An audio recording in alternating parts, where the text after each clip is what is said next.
Hello thinkers, कैसे हैं आप सभी। आज सीधा मिल रहे हैं शायद हम 18 के बाद।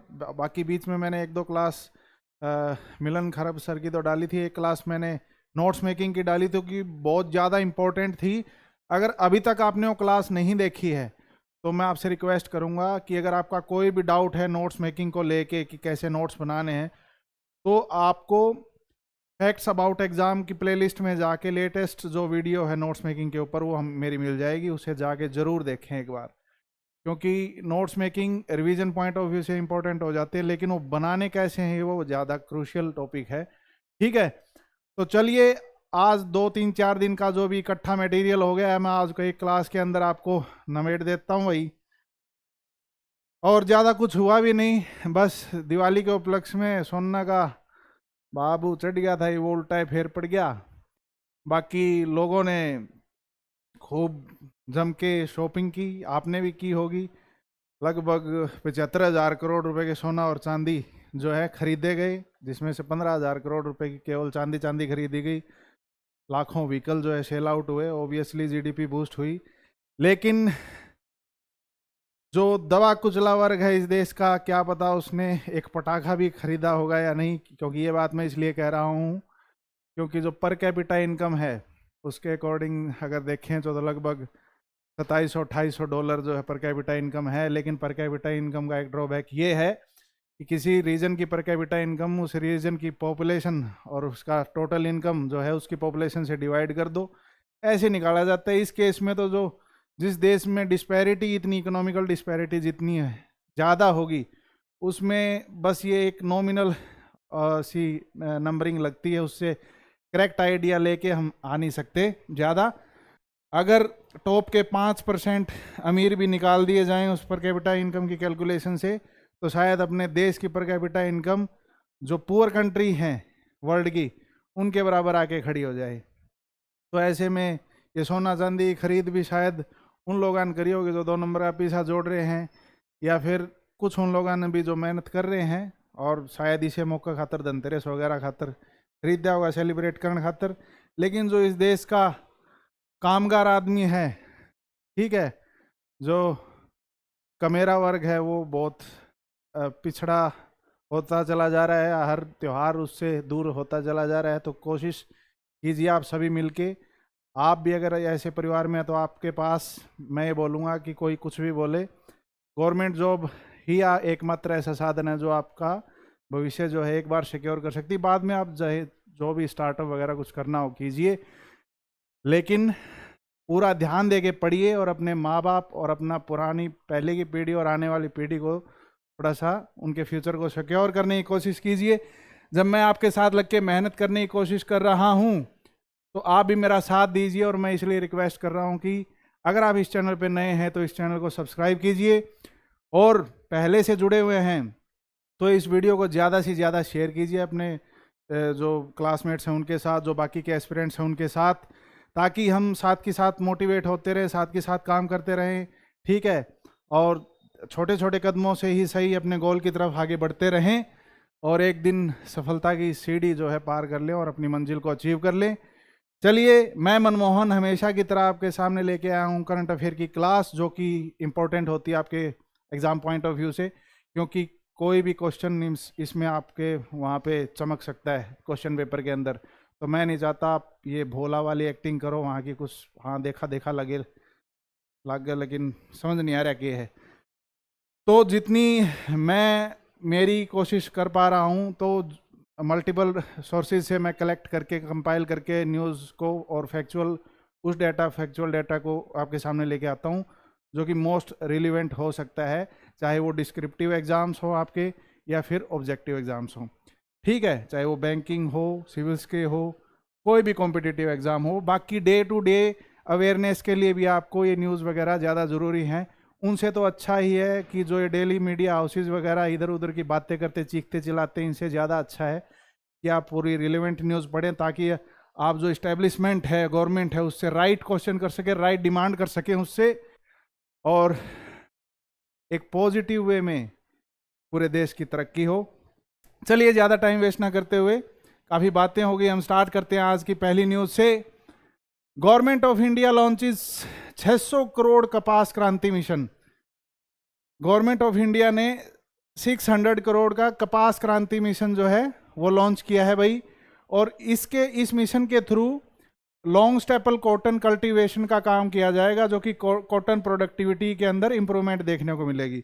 लॉन्ग स्टेपल कॉटन कल्टीवेशन मतलब जो कपास के आप बल्ब देखते हो, ठीक है, जो कपास का अगर आपने कदे बाड़ी में बढ़ के देखा हो, गांव की जो पृष्ठभूमि से आते हो तो ऑब्वियसली, और जो आप बाकी भी उनके वस्त्र तो यूज करते ही हो, तो कपास का प्लांट आपने देखा ही होगा ऑब्वियसली। तो जो उसका स्टेपल होता है, जो फोआ जिसने क्या आग रहा है, वो उसकी लेंथ मतलब ज़्यादा प्रोडक्टिविटी हो जाती है। अगर उसकी लेंथ ऑब्वियसली बढ़ेगी तो ज़्यादा प्रोडक्टिविटी होगी। तो उस चीज़ को बढ़ाने के लिए, कपास की प्रोडक्शन को बढ़ाने के लिए, इनडायरेक्टली बोलूँ तो, डायरेक्टली बोलूँ तो मैं कपास क्रांति मिशन को स्टार्ट किया गया है भाई। ये हैदराबाद में यूनियन मिनिस्टर जो कि जी कृष्ण रेड्डी है, उन्होंने अनाउंस किया है। और साइंटिफिक और टेक्नोलॉजिकल इनोवेशंस जो कॉटन फार्मिंग के अंदर ये लेके आएंगे। महाराष्ट्र का जो अकोला रीजन है उसमें ये सक्सेसफुली जो है इम्प्लीमेंट किया जा चुका है। और इसको देखते हुए, अकोला के रिजल्ट को देखते हुए, सेम जो है सेम कॉपी तेलंगाना के अंदर इस मॉडल की अप्लाई की जाएगी भाई, जिससे 24 लाख फार्मर को जो है कॉटन कल्टीवेशन में जो एंगेज्ड है उनको लाभ मिलेगा। ठीक है, साथ ही साथ एक कपास किसान ऐप भी जो है लॉन्च की गई है, दिवाली के बाद लॉन्च की जाएगी, अभी हो गई होगी। ठीक है, क्योंकि हम ये दिवाली के बाद ये वीडियो बना रहे हैं, जो 3-4 दिन मौज मस्ती में चले गए। ठीक है, तो जल्दी जल्दी कवर कर लेते हैं।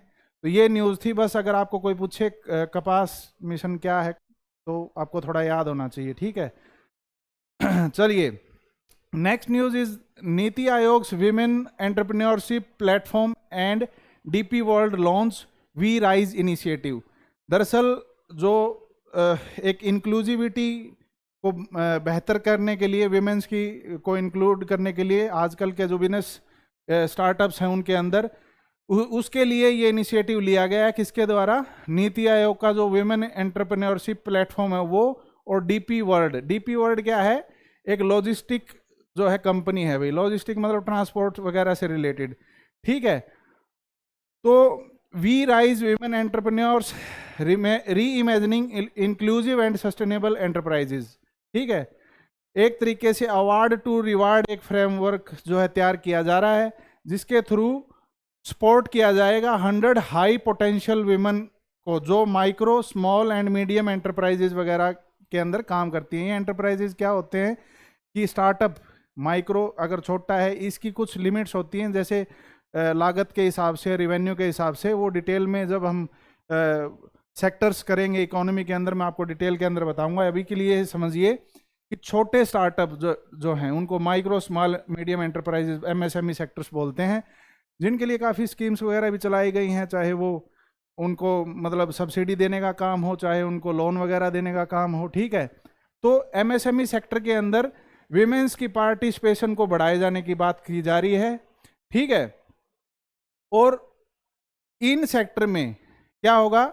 Export ready and integrating into global trade networks. जैसे ही मैंने डीपी वर्ल्ड के बारे में आपको बताया कि लॉजिस्टिक कंपनी है, तो ऑब्वियसली MSME के वो सेक्टर जो एक्सपोर्ट से रिलेटेड हैं उनके अंदर बूम की बात की जा रही है, जिसके अंदर मेनली विमेन जो है पार्टिसिपेंट्स हैं भाई। ठीक है, और ये दरअसल विकसित भारत जो मिशन है 2047 तक विकसित बनने का, ठीक है, उसको उसके साथ अलाइन किया गया है। उसके विजन को सार्थक करने के लिए इस इनिशिएटिव को लॉन्च किया गया भाई। चलिए नेक्स्ट न्यूज पे चलते हैं। Thinkers Akkai Padmashali named first transgender representative from Karnataka on Supreme Court appointed committee.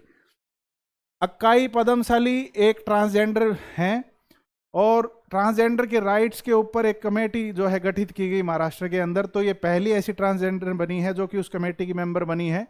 ठीक है, पहली ऐसी ट्रांसजेंडर है ये। मेरे को इस बात से ये बात ध्यान आ गई कि जो अंबेडकर जी के बीच में और गांधी जी के बीच में मेन राइवलरी, एक आइडियोलॉजिकल राइवलरी ये थी कि अंबेडकर जी यही कहते थे कि आप सिर्फ गरीबों की बात करते हैं, मैं उस परिस्थिति में पैदा हुआ हूं तो मेरे से बेटर शायद आप नहीं समझ पाएंगे। तो जो एम्पैथी और जो सेल्फ रियलाइजेशन मेरे अंदर है, शायद आपके अंदर ना हो, इसलिए मैं बेटर वे में उनके हकों की डिमांड जो है, उनकी राइट्स की बात जो है रख सकता हूँ। लाइकवाइज अगर ट्रांसजेंडर के ऊपर अगर राइट्स वगैरह बनने की बात चल रही है तो क्यों ना ट्रांसजेंडर को भी एक कमेटी के अंदर रखा जाए, ताकि वो अपने पर्सनल जो डे टू डे रूटीन की जो पीड़ा है उनको उनके समक्ष रख सकें और उसके अकॉर्डिंग जो है पॉलिसीज बने। ठीक है, तो इसलिए इनका नाम याद रखिए। अक्काई पदमशाली जो है पहली ट्रांसजेंडर ऐसी बनी है, जो कि कर्नाटका, नॉट महाराष्ट्र, कर्नाटका सुप्रीम कर्नाटका से हैं और सुप्रीम कोर्ट ने उनको अपॉइंट किया है एक कमेटी के मेंबर बनने के लिए। ठीक है, चलिए next news. On 20th October national solidarity day is observed. Indo China war हुआ था 1962 में। ठीक है, तो उसके बाद जो उस वॉर में जो भी मतलब शहीद हुए उनको याद करने के लिए इस डे को मनाया जाता है और ये 20 अक्टूबर को जो है ऑब्जर्व किया जाता है भाई। और जो सैनिक जो वॉर के अंदर अपनी ब्रेवरी वगैरह, ठीक है, दिखाते हुए शहीद हो गए, उनको ऑनर किया जाता है। ओके, बस ये याद रखना आपने। Indira Gandhi decided to dedicate 20th October as national solidarity day for the war remembrance. ठीक है, चलिए छोटी सी न्यूज थी, नेक्स्ट न्यूज पे जंप करते हैं। World osteoporosis day is observed on the 20th अक्टूबर। ओस्टियोपोरोसिस एक ऐसी डिजीज है जो हड्डी से रिलेटेड होती है। ओस्टियो हड्डी से रिलेटेड टर्म होगी और पोरोसिस मतलब पोर्स, मतलब आपकी हड्डियां जो है उनके अंदर पोर्स वो खोखली हो गई हों। ठीक है, तो उसको बोलते हैं ओस्टियोपोरोसिस, उस डिजीज को। वर्ल्ड ओस्टियोपोरोसिस डे जो है वो 20th अक्टूबर को जो ऑब्जर्व किया जाता है। इसकी थीम जो है 2025 की वो है इट्स अनएक्सेप्टेबल। ठीक है, दरअसल ये थीम कहीं ना कहीं जायज भी है, जैसे कि पीछे रिसर्च नई नई निकल के आ रही हैं जो कि ये नौजवानों की स्ट्रेंथ और एक शारीरिक ताकत लगा लो या मानसिक ताकत के बारे में, चाहे वो मेंटल हेल्थ से रिलेटेड जो रिपोर्ट है वो हो, चाहे वो पर्सनल हाइजीन से रिलेटेड हो, चाहे हेल्थ इश्यू से रिलेटेड हो, वो कुछ अच्छा साइन नहीं दिखा रही हैं। जो आज की जनरेशन है, बशर्ते जो जेन जी है टेक्नोलॉजिकली एडवांस हो गई है, लेकिन अपना ख्याल शायद इतना नहीं रख पाती, और वो डे बाय डे जो रिपोर्ट्स जारी हो रही हैं उनमें पुअरली परफॉर्म जो है उनका परफॉर्मेंस देखने को मिल रही है कि वो मेंटली तौर पे, शारीरिक तौर पे जो है डे बाय डे परेशान होते जा रहे हैं। तो क्यों भाई, हड्डियां भी क्यों कमज़ोर कर रहे हो? तो इट्स अनएक्सेप्टेबल थीम रख दी कि रुकिए ज़रा, अपने ऊपर भी ख्याल रखिए लाला, कितना आगे बढ़ेंगे, कितना क्या, कितना के छाती पे लेके जाओगे। ठीक है, देखिए, mother nature is enough to feed your need but not your greed. ठीक है, तो आप अपनी नीड्स को समझिए, टाइम के अकॉर्डिंग नीड्स जो है फ्लेक्सिबिलिटी के साथ चेंज भी हो सकती है, लेकिन ग्रीड का कोई दायरा नहीं होता, ये आपको एक अंधकार के कुएं में डाल सकती है। तो अपने आप को इन चीज़ों से बचा के रखिए। हाँ, शौक रखिए, ठीक है, हौसला रखिए, कमाइए, उड़ाइए, लेकिन इतना नहीं कि नींद नहीं आए रात में। ठीक है, चलो next one is police commemoration day will occur on 21st अक्टूबर। इस डे को मनाया जाता है सीआरपीएफ पर्सनल्स जो 10 लाइव्स जो लॉस्ट हो गई थी 21 अक्टूबर 1959 में चाइना के बॉर्डर पे, उसके उपलक्ष्य में इस डे को जो है कॉमेमोरेट किया जाता है भाई। उनकी याद में इस डे को जो ऑब्जर्व किया जाता है, और 21 अक्टूबर पुलिस कॉमेमोरेशन डे के रूप में ऑब्जर्व किया जाता है। बस ये आपने याद रखना है। इसकी हिस्ट्री मैंने आपको बता दी कि 21 अक्टूबर 1959 को सीआरपीएफ के 10 जवान जो है शहीद हो गए थे चाइना बॉर्डर के ऊपर। उस चीज़ की वजह से ये जो डे है ऑब्जर्व किया जाता है। ठीक है, पुलिस पर्सन्स वगैरह की ब्रेवरी और एक्सीलेंस को जो है ऑनर किया जाता है इस दिन।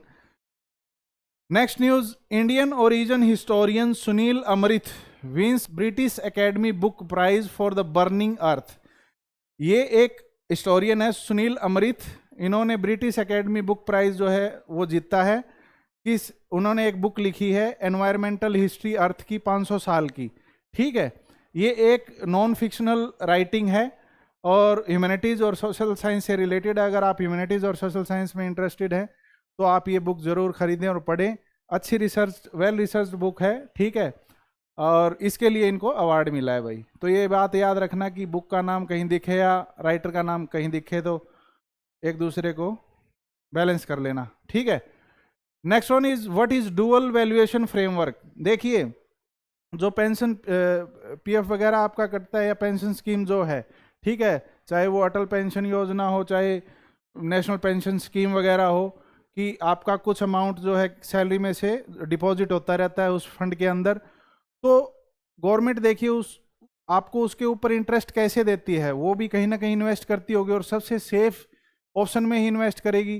तो गवर्नमेंट सिक्योरिटीज के अंदर जो है वो उसके अंदर आपका पैसा जो है इन्वेस्ट किया जाता है। क्योंकि इन्वेस्ट इसलिए कर देते हैं क्योंकि रूल रेगुलेशन ऐसे हैं कि आप विड्रॉल जो है एक मिनिमम टाइम के लिए तो कर ही नहीं सकते। एक पता है कि भाई इतने साल के लिए तो हमारे पास इनका पैसा जमा ही है, तब तक तो हम इन्वेस्ट कर ही सकते हैं और उस पैसे से जो है फर्दर जो देश के कामकाज हैं उनको हैंडल किया जाता है, ठीक है, उनको दुरुस्त किया जाता है।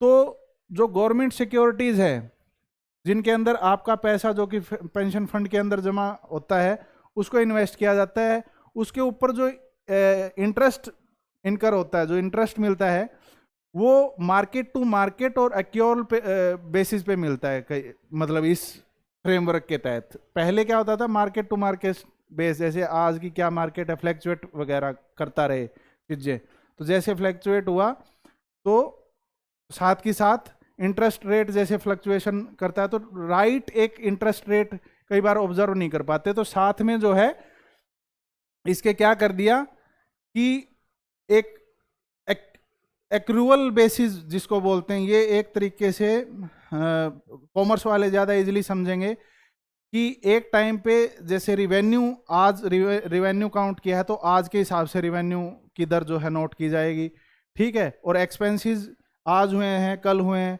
तो उनके हिसाब से एक्सपेंसेस नोट किए जाएंगे। तो बहुत ही एक डे टू डे और टाइमली जो है रिवाइज होता रहता है। इन दोनों जो तरीके हैं उनकी वजह से इंटरेस्ट रेट किसके ऊपर जो मिलेगा, आपके पेंशन फंड जो कि आपके पैसा जहां आपका डिपॉजिट है। तो एक डुअल वैल्यूएशन फ्रेमवर्क है, इससे आपके पैसा जो जमा है उसके ऊपर इंटरेस्ट रेट क्या लगेगा ताकि आपको एक फेयर जो इंटरेस्ट रेट है वो मिलता रहे। इसी फ्रेमवर्क को डुअल वैल्यूएशन फ्रेमवर्क बोला जाता है भाई। ये मैंने आपको सिंपल लैंग्वेज के अंदर तो बता दिया, लेकिन मैं आपको न्यूज़ के पॉइंट ऑफ व्यू से बताऊं तो जो pension fund regulatory and development authority है उसने प्रपोज किया है ये आइडिया डुअल वैल्यूएशन फ्रेमवर्क का, जो कि गवर्नमेंट सिक्योरिटी के ऊपर लागू होगा, जो कि कहाँ स्टोर है, नेशनल पेंशन सिस्टम के अंदर और अटल पेंशन योजना स्कीम के तहत जो स्टोर है, ठीक है। और नेट एसेट वैल्यू को स्टेबलाइज करने के लिए जो है, नेट एसेट वैल्यू मतलब आपका फाइनली एक 20 30 40 साल बाद जब आप वो पैसा निकालोगे तो जो नेट एसेट वैल्यू होगी उसको एक स्टेबलाइज करके रखता है, ठीक है। और जो शॉर्ट टर्म या लॉन्ग टर्म जो इंटरेस्ट रेट की वॉलेटिलिटी है, ठीक है, उसको ये मिटिगेट करता है भाई, ठीक है। और better align long term pension funds with India's infrastructure financial goal, ये मैंने आपको बता दिया। ऑब्जेक्टिव इसके मेनली तो मैंने आपको बता दिए।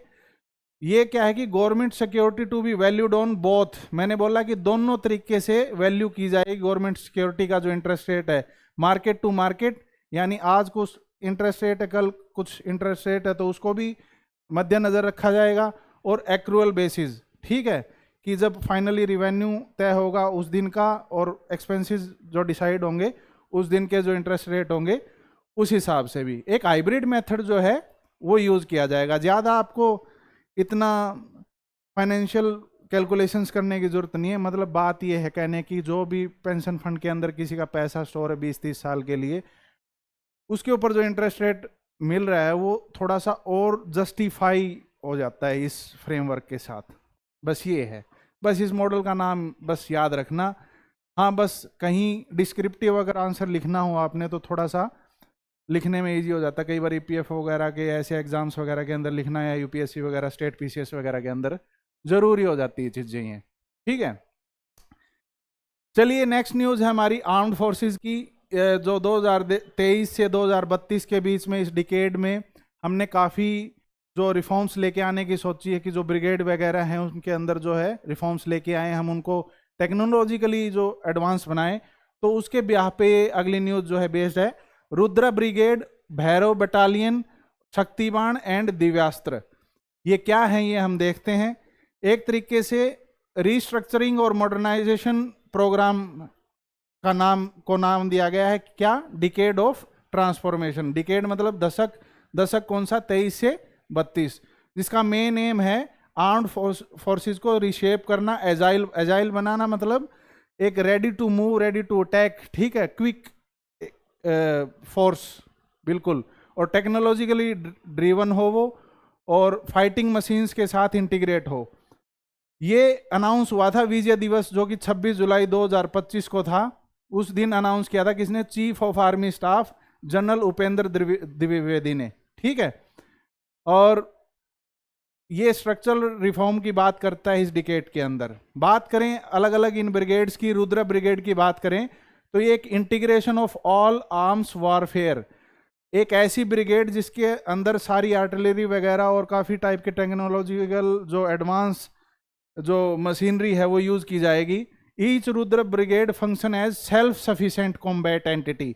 ये एक तरीके से ट्रांजिशन जो कॉम्बैट एंटिटी है, कई बार जो छोटी टुकड़ियां हैं वो सफिशिएंट नहीं रहती किसी मेन जो ऑपरेशन है उसको फुलफिल करने के लिए।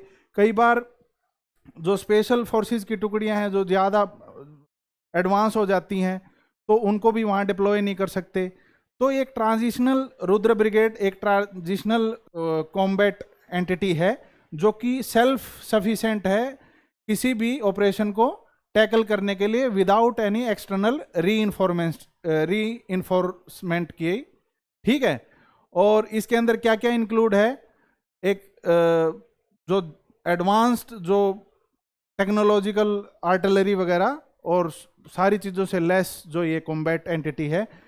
अगर बात करें बाय मिड 2025 दो ब्रिगेड ऑलरेडी इस रुद्रा फॉर्मेशन के अंदर कन्वर्ट हो चुकी हैं और मॉडर्न कम्युनिकेशन सिस्टम के साथ इक्विप्ड हैं ये, और अनमैन्ड एरियल व्हीकल और लॉइटरिंग मुनिशंस।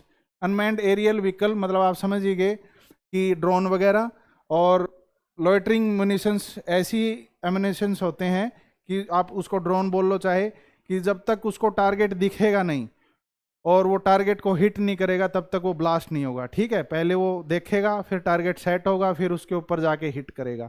ऐसे एमिनेशंस को क्या बोलते हैं, लॉइटरिंग एमिनेशंस। तो एनहांस्ड आर्टिलरी फायर पावर मतलब ऐसी भारी भरकम तोप वगैरह, आर्टिलरी वगैरह इस कॉम्बैट एंटिटी के अंदर इंक्लूड है भाई। बात करें अगली भैरव बटालियन की, तो एक तरीके से new shock and awe force है ये, ठीक है, और कंप्राइजेज अराउंड 250 पर्सनल होते हैं इसके अंदर, 250 के आसपास सैनिक होते हैं। और हाँ, ये है वो जो मैं ट्रांजिशनल बता रहा था, sorry to misguide you I would say, ठीक है, कि जो एक ये जो भैरव बटालियन है वो किसी भी इन्फेंट्री बटालियन से छोटी होती है लेकिन बड़ी होती है किससे, एलीट स्पेशल फोर्स टीम से। एक ट्रांजिशनल कॉम्बैट एंटिटी है ये भैरव बटालियन, ठीक है। और बात करें इसकी कि mission profile bridges the gap between conventional infantry operation and special operation. जो कन्वेंशनल जो मिलिट्री ऑपरेशंस होते हैं जो डे टू डे रूटीन पे चलते रहते हैं उनके बीच में, और जो स्पेशल ऑपरेशंस होते हैं उनके बीच में जो ऐसे ट्रांजिशनल ऑपरेशंस हैं उनके साथ ये भैरव जो बटालियन है वो डील करती है भाई, ठीक है। थोड़ा सा इस चीज़ को करेक्ट कर लेना, ठीक है। मैंने भैरव वाली ये बात शायद यहाँ बता दी आपको रुद्र ब्रिगेड के अंदर, ठीक है। चलिए, माय फॉल्ट, सॉरी। की features of Bhairav battalion. Bhairav battalion के अंदर क्या है, अगर बात करें कॉम्पैक्ट स्ट्रक्चर की, रैपिड डिप्लॉयमेंट हो सकती है, मैन्योरेबिलिटी जो है डाइवर्स टेरेन के अंदर ये वेल स्किल्ड होते हैं, काफ़ी तरह की अटकेलियाँ और चालबाजियों के साथ जो है दुश्मन को मार सकते हैं। एडवांस्ड आर्मामेंट होते हैं इनके अंदर, क्या है, equipped with light weight disposable weapon system and anti aircraft missile for mobile defence. ठीक है, एंटी एयरक्राफ्ट मिसाइल्स वगैरह भी कैरी करते हैं ये कॉम्बैट एंटिटी जो है भाई। ड्रोन इंटीग्रेशन, ड्रोन वगैरह भी होते हैं अनमैन्ड जो एरियल व्हीकल जिनको बोला जाता है, सर्विलेंस वगैरह के लिए, एक्विजिशन, ऑफेंसिव स्ट्राइक के लिए। ऑफेंसिव स्ट्राइक क्या बोलते हैं, ऑफेंसिव और डिफेंसिव दो तरीके की स्ट्राइक होती है। डिफेंसिव जब आप बदले में पलटवार में करते हैं, और ऑफेंसिव की घुसपैठ को रोकने के लिए स्टार्ट आप कर देते हैं, पहल आप कर देते हैं। ठीक है, बात करें अक्टूबर 2025 तक 5 भैरव बटालियन जो है वो फील्ड ट्रेनिंग के अंदर डिप्लॉय कर दी गई है, और 25 बटालियन को प्रोजेक्ट किया जा रहा है फुल्ली ऑपरेशनल करने के लिए 2026 तक। ठीक है, थर्ड वन पे आ जाते हैं, शक्ति बाण, और फोर्थ वन आपका दिव्यास्त्र। ये मैंने कंबाइन कर दिया एक में ही। ये मॉडर्न आर्टिलरी रिवॉल्यूशन है। ये एक आर्टिलरी ब्रांच है जो एम्यूनिशन, जैसे आर्टिलरी क्या है, आपके सिंपली बोलें कि ऐसी हैवी तोप्स जो व्हीकल के द्वारा लेके आगे जाते हैं। ठीक, आर्टिलरी उनको बोलते हैं। Indian army is undergoing an unprecedented transformation through the establishment of Shaktibaan and Divyastra unit. Armed forces के अंदर एक भयंकर रूप से ट्रांसफॉर्मेशन आपको देखने को मिलेगी इन दोनों के इन्वेंशन के साथ, शक्तिबाण और दिव्यास्त्र के साथ। इनके अंदर ऐसा क्या है, ये एक तरीके से फ्यूजन है किस किस चीज का, टेक्नोलॉजिकल एडवांसमेंट का और ट्रेडिशनल फायर पावर का। ठीक है, दिव्यास्त्र बैटरीज की अगर बात करें तो हाइब्रिड फॉर्मेशन इंटीग्रेटिंग, क्या क्या इंटीग्रेट करता है, क्या क्या इनके अंदर, कन्वेंशनल आर्टिलरी यानी कि जो अब तक डे टू डे रूटीन में यूज होती आ रही थी आर्टिलरी, वो प्लस ड्रोन है, और लॉइटरिंग म्यूनिशन वगैरह। लॉइटरिंग म्यूनिशन मैंने आपको बताया था कि क्या है, देखा, टारगेट किया, हिट किया, फिर ब्लास्ट हुआ। ठीक है, और सर्विलेंस वगैरह के साथ साथ जो प्रिसाइज स्ट्राइक्स में यूज होने वाले आर्टिलरी वगैरह और मशीन टेक्नोलॉजिकल एडवांसमेंट जो मशीनरी है वो इस दिव्यास्त्र बैटरीज के अंदर जो है इंटीग्रेटेड है भाई। ठीक है, चलिए और बात करें, ये ऑफेंसिव और डिफेंसिव दोनों तरीके के ऑपरेशन में काम करती हैं। अभी तक कम से कम 5 आर्टिलरी रेजिमेंट जो है प्लान की जा चुकी हैं दिव्यास्त्र बैटरीज के अंदर, इनिशियल फेज की अगर बात करें तो। शक्तिबाण यूनिट्स की अगर बात करें तो ये दिव्यास्त्र के विमुख, मतलब इसके कॉन्ट्रारी कैसे अलग है कि इसके अंदर जो है by contrast are exclusively drone formation focusing entirely on unmanned operations. उसमें तो आप देखोगे कि काफ़ी सारा एक हाइब्रिड फॉर्मेशन है, लेकिन ये टोटली ये इस ब्रिगेड के अंदर, इस बटालियन के अंदर, शक्तिबाण के अंदर जो है अनमैन्ड ऑपरेशन के लिए, मतलब ड्रोन जैसी चीज़ें जो हैं इसके अंदर है, आप गए वहाँ टारगेट किया, सेट किया, ब्लास्ट किया, काम खत्म, बंदों का कोई लेना देना नहीं है। तो शक्तिबाण समझ रहे हो ना, वो शक्तिबाण वाला काम भी छोड़ दिया। भेदी बाण बोलते हैं उसको, वो वचन भेदी होता है या कौन सा होता है। ठीक है, और सी एंड स्ट्राइक मिशंस के अंदर काम आता है। अनमैन्ड एरियल व्हीकल्स यूज होते हैं इसके अंदर ज़्यादातर। ठीक है, unlike Divyastra batteries, Shaktibaan unit omit traditional gun system. जो ट्रेडिशनल गन सिस्टम है वो इसके अंदर यूज नहीं होता भाई शक्तिबाण के अंदर। ठीक है, हाँ वो इसके अंदर जरूर यूज होता है आपका, जो पहले वाली थी इससे दिव्यास्त्र के अंदर यूज होते हैं जो। ठीक है, तो बात कहने की ये है कि इन नई नई एडवांसमेंट और जो ट्रांसफॉर्मेशंस हैं ब्रिगेड और बटालियंस के अंदर, ये आगे आपको देखने की मिलेगी, और जो वॉर टैक्टिक्स हैं वो उनके अंदर ज़्यादा इंप्रूवमेंट मिलेगी। तो मैंने आपको पहले ही बोला कि ये चीज़ें इसलिए ज़रूरी नहीं हम पहल करें, लेकिन जो है जैसा माहौल चल रहा है उसके हिसाब से शक्ति ही, जिसके पास आज के दिन पावर है वही डिसाइड करेगा कि वॉर ख़त्म होगा या वॉर शुरू होगा या वॉर कम ख़त्म करनी है, कब लड़नी है। ठीक है, तभी तो आप देखिए ट्रीटी की हुई यूएसए और रशिया ने कि हम एक दूसरे के साथ न्यूक्लियर वॉर जो है इनिशिएट नहीं करेंगे। वो ऐसा क्यों कर रहे हैं, हम लोग, हमारे पास, छोटे देशों के पास अथॉरिटी नहीं है, उनके पास इतने न्यूक्लियर वेपन्स है कि दोनों छोड़ दिए तो पृथ्वी पता नहीं कितने टाइम्स पर डिस्ट्रॉय हो जाएगी। तो पावर ज़रूरी है। आप, हाँ, ये आपका एथिकल कंडक्ट होना चाहिए कि आप किसके ऊपर यूज़ कर रहे हो, कब यूज़ कर रहे हो, कितना यूज़ कर रहे हो। ठीक है, क्या नौबत आई है और कब तक आप उसके ऊपर होल्ड बनाए हुए हो। चलिए, ये अब तक की न्यूज़, क्योंकि और ज़्यादा न्यूज़ इन दिनों आई भी नहीं। ज़्यादातर मैंने आपको बताया था त्यौहार का सीज़न था, सब मस्त थे, तो सारे इंडियंस बिजी थे, तो ज़्यादा कोई खास न्यूज़ बनी नहीं इन दिनों में। सब मिनिस्टर सारे बिजी थे भाई। जो थी, जो मेरे को लगा कि आपके एग्जाम्स पॉइंट ऑफ व्यू से इंपॉर्टेंट हो सकती हैं, वो कलेक्ट करके कंपाइल करके मैंने आपको यहाँ पढ़ा दी हैं।